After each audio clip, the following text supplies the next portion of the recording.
everybody, this is Perch. I hope you're doing well wherever you are, whatever you happen to be doing. I hope you're staying healthy, staying safe. It's a weird time with you go from virus to war, so that's fun. Some small part of my brain does believe that the news media and kind of the general governments have realized that if there's a crisis going on kind of all the time, that they can get away with quite a lot. And I just not saying they're inventing the crisis, just that it is convenient for some people. It does. It's one of those side benefits, I guess, that some people are enjoying right now. But I got I don't know, a deeper type mail. It says something a little lighter, but maybe this is you'll get the opposite of that in my answer. So the question goes like this: says, "Dear Perch, they say do something you love and you never have to work a day in your life. Does this describe your career life in comics?" It does not. It doesn't. First off, I'm not sure I entirely agree with the premise, and for a couple reasons. I think that even something that you love, even a career, a hobby, or whatever it happens to be, even if it's a work that you really, really enjoy, there's something in hard work. There's something in the struggle of getting a job done that teaches you things, that you learn things, that you gain experiences from. I think if you never felt like you had to struggle, if you never had to face conflict, if you never had a bad day, then I don't know that you would ever become an expert draftsman. I think that you have to have problems in order to rise above them. And sometimes some of the best moments you have is dealing with a really awful situation and figuring out a way to fix it, figuring out a way to overcome whatever struggle you have.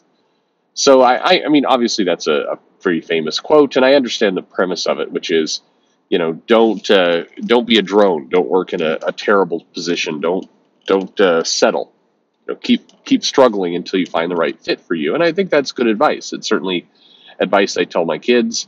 My children are at an age right now where you're kind of watching them and you're trying to figure out, how best to help them as they go into kind of junior high and high school and ultimately college and so on. I'm a big believer. And for what it's worth, by the way, I'm a big believer in the educational system. I know it's taken a beating right now because of politics and other things. And it's not to say there aren't bad teachers or teachers that want to indoctrinate children to whatever kind of crazy ideas in their head. Absolutely, there's people out there like that. But the system is fundamentally sound. It needs to be protected. It needs to be saved. It needs to be improved. I've known a lot of teachers. My father, one of them, who was a teacher and then a principal, who gave their life to education. And so I don't appreciate or enjoy when people just hammer on education because they want to grind a particular political axe. But one of the things certainly was true with my father, and is true with the great teachers I've known, is that part of their job is to curate interest. Part of their job is to figure out where kids, their natural abilities, their natural likes and desires, where they go, and then to help facilitate that, to help steer them onto that track. If you have a child who's really interested in art, figure out ways to give them the tools to explore that, to get better. So I definitely think you should try and find a job and work you love. Comics is not always. I mean, comics for me is a tough one because I enjoy the output very much. I enjoy the storytelling. I enjoy the worlds that get created. I think it's one of the best forms of a creative vision brought to life on a page. I think that people misunderstand a little bit what comics can give us.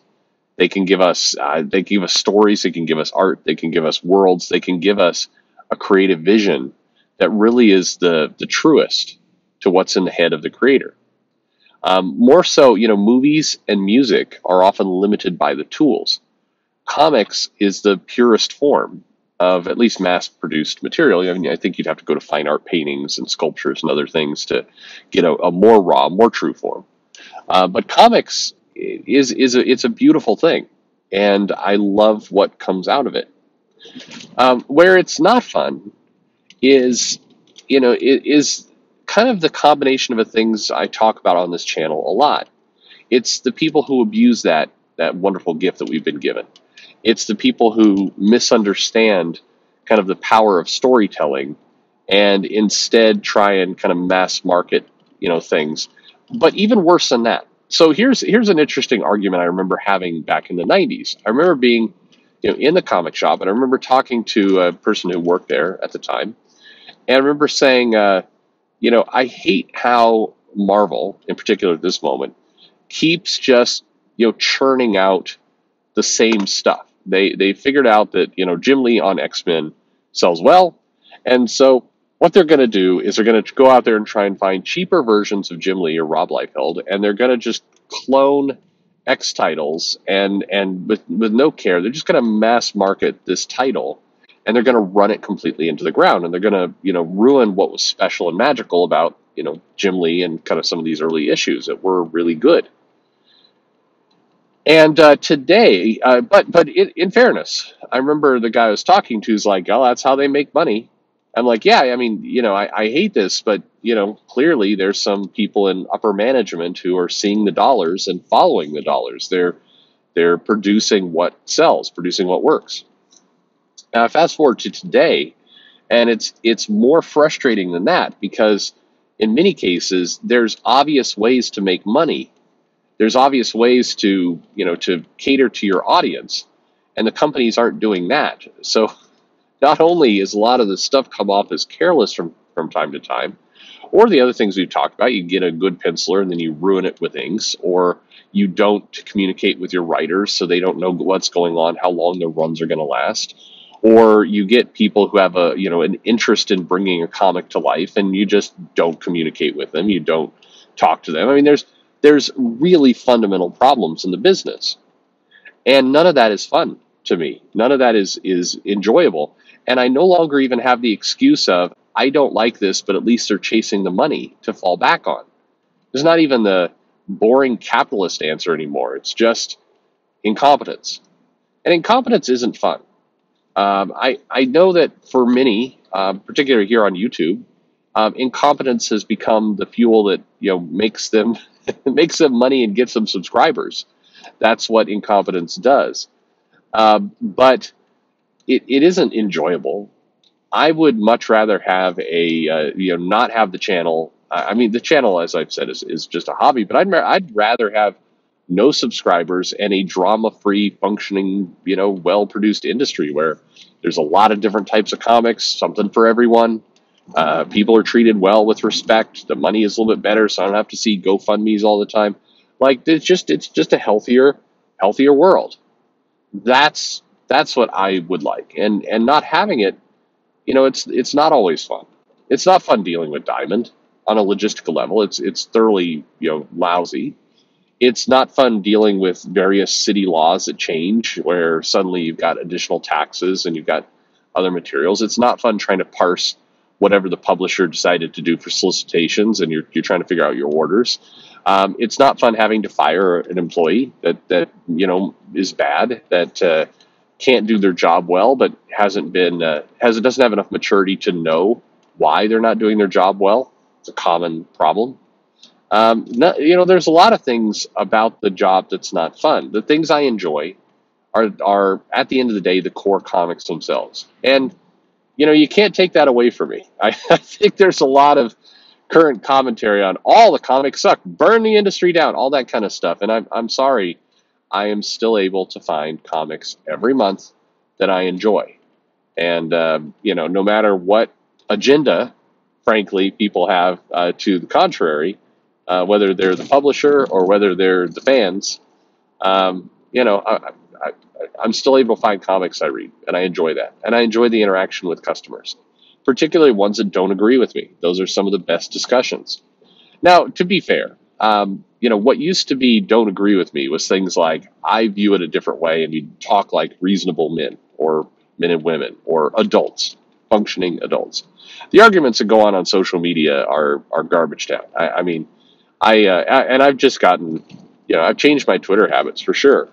If I post something and someone comes in with what appears to be a disingenuous argument out the gate, I'm done. It's like I'll mute. If the person is starting to insert words into my mouth, I block, and I don't bother anymore. It's not worth the time. People who do that know what they're doing. I think the biggest mistake a lot of us make when we're having a disagreement is that we assume some good faith on the other side. And maybe we'd all be happier if we got a lot more brutal with that. You know, I especially love the argument that comes in with, you know, oh, I've never seen that before in my life. Please cite examples of where you see that. As soon as somebody uses the cite examples, you're done. That's not any kind of honesty that's coming out there. But this is the stuff that, I do enjoy. I do enjoy having good debates. I enjoy having fun. One of the biggest things that I feel like I've lost over recent years is the ability to be sarcastic and have fun. I miss that.